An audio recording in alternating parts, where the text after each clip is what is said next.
আসসালামু আলাইকুম রহমতুল্লাহ। বাংলাদেশ ইসলামী ছাত্র শিবিরের কেন্দ্রীয় সংগঠনের উদ্যোগে আয়োজিত দেশের শ্রেষ্ঠ 4টি পাবলিক বিশ্ববিদ্যালয়ে ছাত্র সংসদ নির্বাচনে যারা বিজয়ী হয়েছেন তাদের সম্মানে আয়োজিত আজকের এই সম্বর্ধনা অনুষ্ঠানের প্রিয়ভাজন সভাপতি, শহীদ রক্তের চাঁদের মুড়ানো প্রিয় ছাত্র সংগঠন ইসলামী ছাত্র শিবিরের কেন্দ্রীয় সভাপতি স্নেহভাজন জাহিদুল ইসলাম, ছাত্র শিবিরের দায়িত্বশীল নেতৃবৃন্দ, ইসলামী ছাত্র শিবিরের সাবেক কেন্দ্রীয় সভাপতিবৃন্দ, অন্যান্য নেতৃবৃন্দ এবং বিশেষভাবে আজকে যাদের উদ্দেশ্যে এই মহান আয়োজন 4টি কেন্দ্রীয় ছাত্র সংসদের নির্বাচিত প্রিয় প্রতিনিধিবৃন্দ, আমি মহান রবের দরবারে প্রথমেই যারা নির্বাচিত হয়েছেন তাদের জন্য সার্বিক কল্যাণের দোয়া করছি।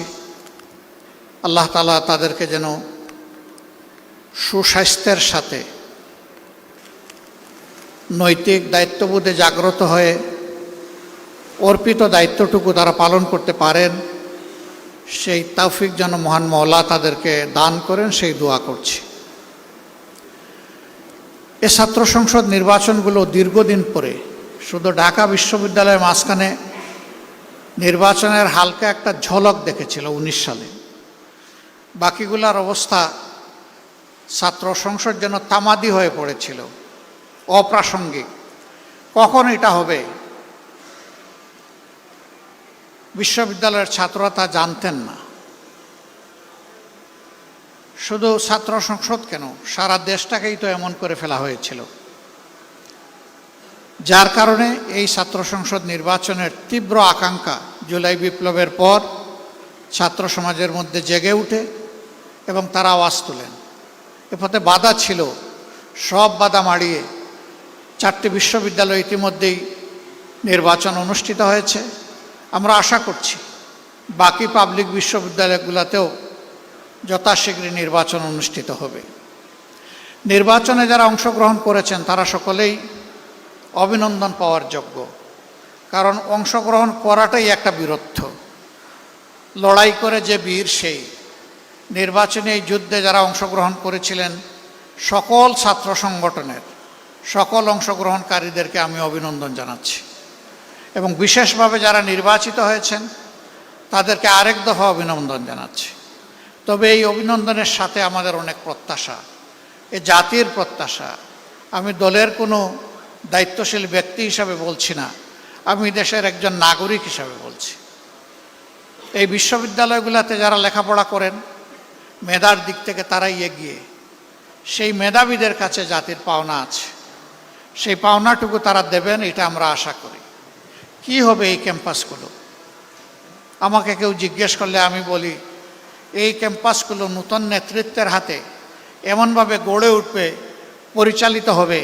সমাজের যে স্লোগান আমরা পরিবর্তন চাই, সমাজের যে স্লোগান আমরা নতুন বাংলাদেশ চাই, এখানে পরিবর্তনও পাওয়া যাবে, নতুন বাংলাদেশের মানচিত্রও দেখা যাবে।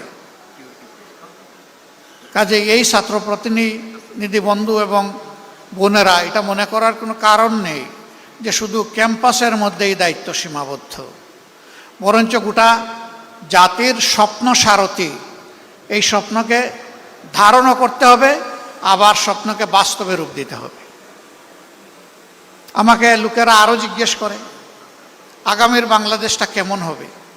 আমি বলি যে কয়েকটা দিন অপেক্ষা করেন, যেমন হবে ঢাকা বিশ্ববিদ্যালয়, যেমন হবে চট্টগ্রাম বিশ্ববিদ্যালয়, যেমন হবে রাজশাহী বিশ্ববিদ্যালয়, যেমন হবে জাহাঙ্গীরনগর বিশ্ববিদ্যালয়, তেমনই হবে আগামীর বাংলাদেশ ইনশাআল্লাহ। তাহলে বুঝতেই পারছেন আপনাদের উপরে দায়িত্ব কত ভারী। কিন্তু আমি বিশ্বাস করি এই ভারী দায়িত্বের পাহাড় নয়, পর্বত আপনারা ডিঙ্গাতে পারবেন ইনশাআল্লাহ। আমি সবসময় তারুণ্যের বিকাশের পথে, আমি তারুণ্য নির্ভর একটা বাংলাদেশ দেখতে চাই, এবং আমি নই, আমরা সবাই দেখতে চাই, 18 কোটি মানুষ দেখতে চাই। এই তরুণরা আগামীর বাংলাদেশ কিভাবে গড়বে তার রিহার্সাল হচ্ছে এখনকার ছাত্র সংসদের মাধ্যমে। আমি বাড়তি 3টা জিনিস আশা করব ভেরি স্পেসিফিক্যালি। নাম্বার 1, প্রত্যেকটা বিশ্ববিদ্যালয়কে সেন্টার অফ একাডেমিক এক্সিলেন্স হিসাবে গড়ে তোলার জন্য ফার্স্ট প্রায়োরিটি হওয়া উচিত এই ছাত্র সংসদগুলোর। এর সাথে অবভিয়াসলি শুধু বই খাতা মেলে পড়ব আর ক্লাসের একটা লেকচার আমি শুনবো দেখব, বিষয়টা তা না। বিশ্ববিদ্যালয়গুলো তো মূলত হচ্ছে গবেষণার কেন্দ্রবিন্দু। আফসোস এখন গবেষণা উবে গেছে, যার কারণে হাজার বিশ্ববিদ্যালয়ের তালিকায় আমরা নাই। আমরা চাই এই দুয়ারটা খুলে দেওয়ার পথে প্রত্যেকটি ছাত্র সংসদ অগ্রণী ভূমিকা পালন করুক, এটি হোক তাদের 1 নম্বর প্রায়োরিটি।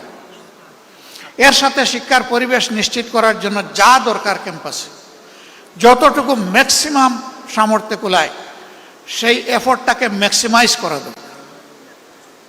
নাম্বার 2, অতীতের কলুষিত ছাত্র রাজনীতিতে আমরা শুনতাম, আমরা দেখতাম ছাত্র সংসদে যারা নির্বাচিত হন তারা বিশ্ববিদ্যালয় এবং কলেজগুলার বিভিন্ন উন্নয়নমূলক কর্মকাণ্ডে তারা জড়ায় পড়েন, তারা অংশ বসান, অসৎ উপায়ে রুজি করেন। আমরা সততার পরীক্ষায় এই ছাত্র সংসদগুলোকে শতভাগ উন্নীত দেখতে চাই। এখানে 1% কোনো ফেইলিওর এই জাতি দেখতে চায় না, কারণ ইতিমধ্যে যুবকদের নিয়ে জাতির যে অ্যাসপিরেশন তৈরি হয়েছিল, কারো কারো ভুলের কারণে সেই জায়গায় ভাটা পড়েছে। আমি চাই সেই ভাটার জোয়ার এই ছাত্র সংসদগুলোর মাধ্যমে ফিরে আসুক। তারা যেন প্রমাণ করে যে না, কয়েকজন মানুষের ব্যর্থতা মানে গোটা ছাত্র সমাজের ব্যর্থতা নয়, এটা আমরা মেনে নেব না। আমরা প্রমাণ করব ছাত্ররা সবসময় ন্যায় সত্যের পক্ষে, কল্যাণের পক্ষে, এবং ছাত্ররা সবসময় বৈষম্যহীনতার পক্ষে। আমার 3 নম্বর প্রত্যাশা, একজন নাগরিক হিসাবে ভবিষ্যতের বৃহৎ নেতৃত্বের জন্য নিজেকে তৈরি করো। তোমাদের হাতে নেতৃত্ব তুলে দিয়ে আমরা পিছন থেকে তোমাদেরকে শক্তি যোগাতে চাই। দেশের ককপিটে তোমাদেরকে বসাতে চাই। তোমরা ককপিটে বসে দেশ পরিচালনা করবা, পিছন থেকে আমরা তোমাদের জন্য দোয়া করব, শক্তি যোগাবো। ভুল করলে কানে কানে তোমাদেরকে বলে সংশোধন করব, কথা না শুনলে হাতে ধরে ঝাঁকি দেব। যদি তাও না শুনো তাহলে সম্মানের এই আসন থেকে জাতিকে সাথে নিয়ে তোমাদেরকে সরাই দেব, এখানে রাখবো না। তোমাদেরকে সেইভাবেই প্রস্তুত হতে হবে। আমি গভীরভাবে বিশ্বাস করি তোমরা পারবা ইনশাআল্লাহ। তোমরা পেরেছ। একটা পর্বত প্রমাণ, একটা হস্তিকে তোমরা এই সমাজ থেকে তাড়াতে পেরেছ। তোমাদের নেতৃত্বেই সেটা সফল হয়েছে। তোমাদের নেতৃত্বে ইনশাআল্লাহ আগামী নতুন বাংলাদেশ, বেটার বাংলাদেশ গড়ে উঠবে, এটা আমাদের প্রত্যাশা। আরও কিছু স্পেসিফিক কথা আছে, সুযোগ পেলে এই বৃহৎ পরিবেশে নয় আরও কনসেন্ট্রেটেড এনভায়রনমেন্টে তোমাদেরকে বলার চেষ্টা করব ইনশাআল্লাহ। আমি খুবই দুঃখিত, অনুষ্ঠানের সৌন্দর্যহানি ঘটিয়ে আমার বক্তব্যটা আগেই দিতে হলো, কারণ আমার একটা পাবলিক কমিটমেন্ট আছে। এটা ফুলফিল করার জন্য এখন আমাকে রওনা করতে হচ্ছে। এই আয়োজন কিন্তু এখানে শেষ হচ্ছে না, এরপরেও কন্টিনিউ করবে। সকলের কাছে বিনয়ী অনুরোধ, পুরা আয়োজন জুড়ে আপনারা আজকের আয়োজকদেরকে ইনশাল্লাহ সঙ্গ দেবেন। এখানে যতগুলা বক্তব্য আপনাদের সামনে পেশ করা হয়েছে, প্রত্যাশার পারটুকু নিশ্চয়ই আপনারা মাপতে পারছেন। আল্লাহ তাআলা এটা উপলব্ধি করে নিজেদের কর্ম বুঝে নিয়ে সেই কাজ দিয়ে জাতিকে আশাবাদী করে তোলার উদাত্ত আহ্বান জানিয়ে আমাকে এইখানে দাওয়াত দেওয়ার জন্য ইসলামী ছাত্র শিবিরকে বিশেষভাবে অভিনন্দন জানিয়ে আবারও সকলের কল্যাণ কামনা করে আমার বক্তব্য এখানেই শেষ করছি। আল্লাহ হাফিজ। বাংলাদেশ জিন্দাবাদ। বাংলাদেশ ইসলামী ছাত্র শিবির জিন্দাবাদ। আসসালামু আলাইকুম ওয়া রাহমাতুল্লাহ।